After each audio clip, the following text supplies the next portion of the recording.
ladies and gentlemen, to Summer in the Asylum here on Reaction and Review. And tonight, ladies and gentlemen, I'm taking us back a couple of years. Taking us back to 2007. In 2007, one of the biggest films in theaters was Transformers. And of course, since we're talking about the Asylum, a complete and total knockoff was bound to come out.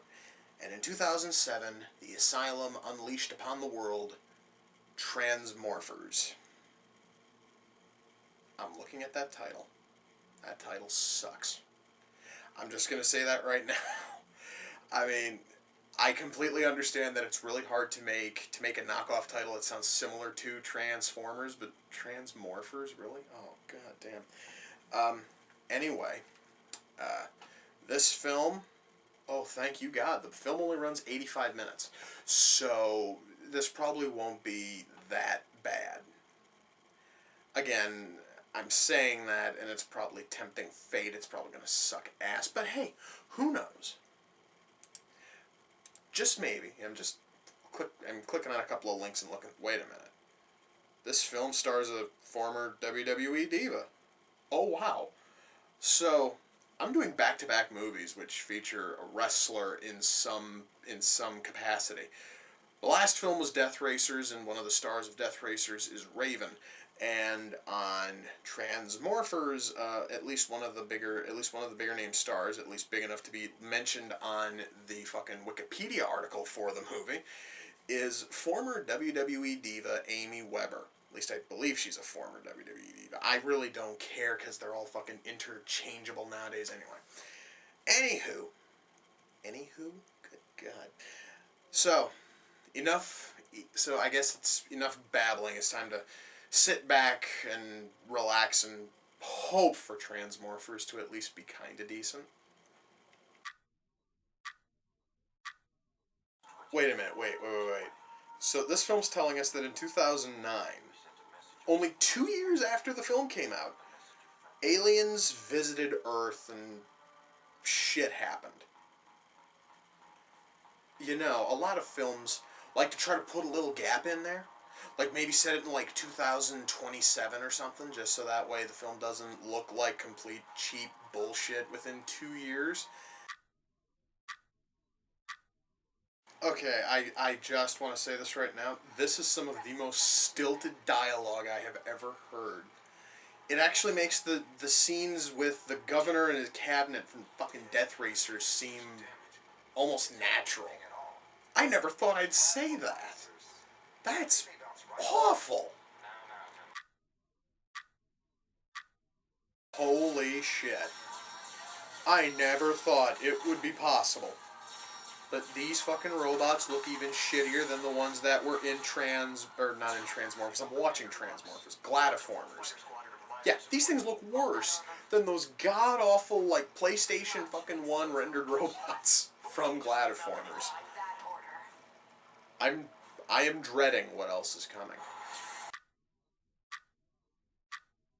So, the best man to fight these robots is a guy who's been frozen for years. So it's sci-fi Austin Powers? Wow. Oh, God. I'm gonna hate this. This film, oh god, I really want to like this thing, but it's making it so fucking difficult. You know, guys, I'm really sorry that I don't have anything to say, but this film's not giving me anything. I mean, it's just so dull. Wow, we just had a fight scene, guys, that looked almost like it was choreographed by a fucking 6-year-old. That's really sad, guys. You would almost think that with a $300,000 budget, you could have gotten someone to actually choreograph the fights decently. Guess not. So, let me see if I've got this, straight. The humans have guns that can kill these robots in one shot, but they've had to stay underground for years. Why? I mean, come on. If you have guns that can kill them in one goddamn shot, why the hell are you hiding? You can just fucking wipe them all out. This freaking film could have been done fucking half hour ago. You know, I'm right now in the middle of a fucking action scene, and it's really a bad sign when the action scene is putting you to sleep.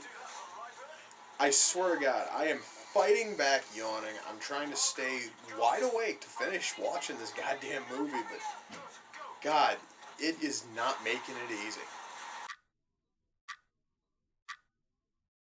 So the big twist in this film is that our chosen hero, who is so cold and ruthless that the robots are not able to scan his brain, has actually been a machine this whole time. It couldn't get more cliche than that. I'm beginning to hate Summer in the Asylum. Oh, shit. Okay. I just saw one of the humans' smaller fighters just take out a giant tank mech. Again, I have to ask, if the humans had weapons that were this powerful, why the hell were they hiding on underground for so fucking long? They could easily have just taken these weapons and they could have come to the surface. They could have wiped out every single robot on the surface, and we could have lived happily ever after. But no, the writers couldn't be asked to work logic into their fucking script. Oh Lord, thank you. Thank you, it's over. No. I don't care about the fucking credits. Because if I watch the credits, I'm gonna want to start hunting down the people I see. So, that was Transmorphers. Oh dear God. You know, I could easily just say everything about this film sucked and just leave it at that, but no. I need to rip this thing to pieces. It's the only way I'm going to get closure from suffering through it. So, it's called Transmorphers. When you hear that title, your brain instantly thinks it's going to be a Transformers knockoff. It's going to be similar to Gladiformers in the sense that it's just a corny knockoff of a great franchise. But no, the only thing that they took was the title. And the fact that the robots in this film, all of them do transform, but all of them turn into, like, bipedal turrets. One of them turns into a tank. But that's it. You have no real variety. It feels more like Terminator. And actually, again, I am on the Wikipedia article here, and they actually list the things that this movie stole, like, plot elements and shit from. And what do you know? First one listed is Terminator, then Aliens, then The Matrix, then Starship Troopers, and then it's Mospita, which is a Japanese anime. Those of you who don't know much about anime, it was the last saga, if you can call it that, from Robotech. So, yeah, they ripped off all of that and stole the title from Transformers.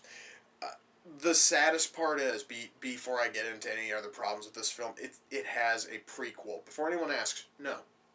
I am not watching the goddamn prequel. What I find really funny is that the prequel came out in 2009, the very year the aliens came to our planet, according to Transmorphers.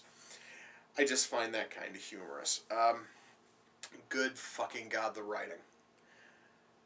The dialogue is complete crap. Every single character is this shallow, wooden waste of space.